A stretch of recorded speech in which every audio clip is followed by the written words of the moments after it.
દરેક વખતે બહાના મારીને છે ને તમે કામચોર તો થઈ ગયા છો, પરંતુ આ કુદરત છે ને કોઈને પણ નથી છોડતી. કુદરતનો નિયમ છે જે શ્રીમદ ભગવદ્ ગીતાથી માંડીને દરેક ધર્મના મહાન ગ્રંથોમાં લખ્યું છે કે તમે કર્મ નહીં કરો તો હું તમને કર્મ કરાવડાવીશ.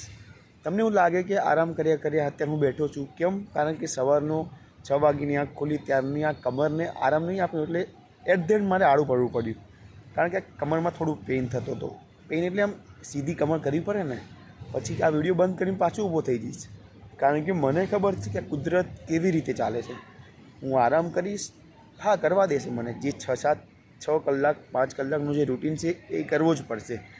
પરંતુ વધારે કરવા ગયો તો સાઈડ ઇફેક્ટ થશે, બીમારી ઘેરી લેશે, મને શ્વાસ ચડવામાં તકલીફ પડશે, હૃદય બ્લોકેજ થઈ જશે, આંખમાં દેખાતું ઓછું થઈ જશે, હાથ પગ કામ કરતા અથવા નબળા થઈ જશે.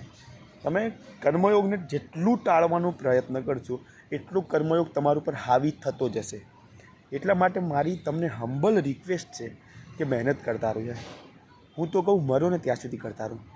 આપણા સમાજમાં ભલે એવી કૂતરા જેવી મેન્ટાલિટી નાખી દીધી છે કે સેવા કરવી જોઈએ, ઓફકોર્સ કરવી જોઈએ, પણ હાથ પગ ના ચાલે ત્યારે.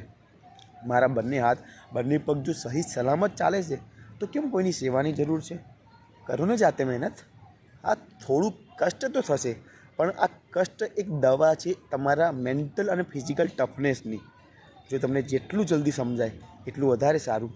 કારણ કે હું મારી વાણીને વિરામ આપું છું, પણ તમે તમારા આરામને વિરામ નથી આપતા. મને તકલીફ તો ત્યાં છે.